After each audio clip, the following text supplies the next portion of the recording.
At a party with her friends, I proposed to my girlfriend, and she replied, "I'd rather stay single than marry you." The words sliced through the laughter and music like a knife. For a few seconds, I thought I'd misheard her, that maybe she was joking, teasing, or just overwhelmed. But when I looked into her eyes, I saw only embarrassment and pride. Her friends gasped, covering their mouths as if watching a movie twist. I stood there holding the small velvet box, the ring glimmering under the lights, feeling the room shrink around me. My name is Ryan, and I'd spent the last 3 years believing Clara was the one. We'd met in college.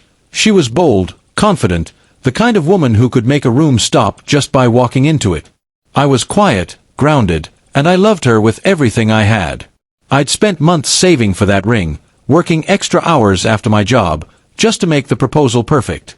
Her birthday party seemed like the right moment, surrounded by her friends, laughter, and good music.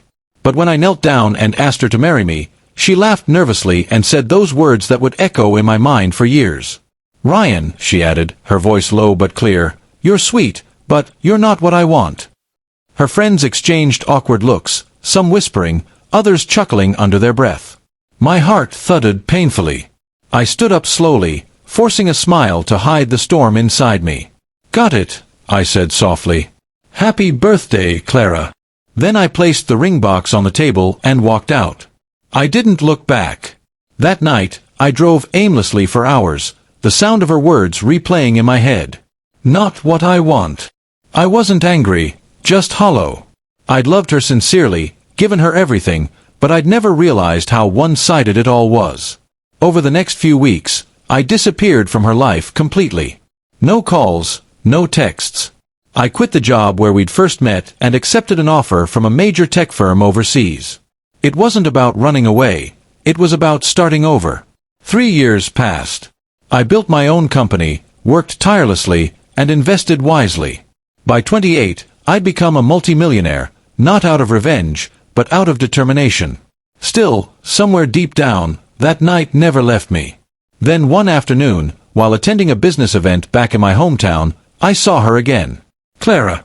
She looked almost the same, but her eyes carried a trace of regret. She spotted me across the room and froze. A moment later, she walked up, her voice uncertain. "Ryan. Wow, you look different." I smiled politely. "Good to see you, Clara. How have you been?" She hesitated before saying, "Not as good as you, apparently.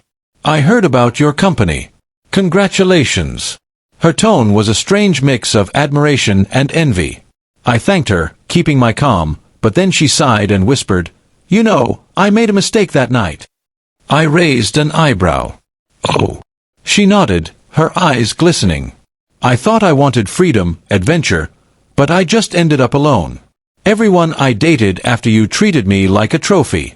You treated me like a person." For a moment, I almost felt sorry for her, almost. Then I remembered that boy, standing humiliated in front of a crowd, holding a ring and a broken heart. "We all make choices," I said quietly. "Some teach us what we truly value." Her eyes dropped. "Would you ever consider giving me another chance?" I paused, then smiled softly. "No, Clara. But I hope you find what you're looking for." She blinked, visibly shaken, and before she could respond, someone called my name, Lena, my fiancée. She walked up gracefully, taking my hand. Clara's face went pale. "Ryan, you're engaged?" "Yes," I said gently. "To someone who never made me feel like I wasn't enough." I squeezed Lena's hand, nodded politely to Clara, and walked away. As we left the venue, Lena looked at me curiously. "Old friend." I smiled faintly. "Just someone who taught me what real love isn't." That night, as we drove home, I thought back to that party years ago. The laughter, the humiliation, the heartbreak. I realized it had all been worth it. Because sometimes, rejection isn't the end of your story. It's the beginning of the one you were meant to live.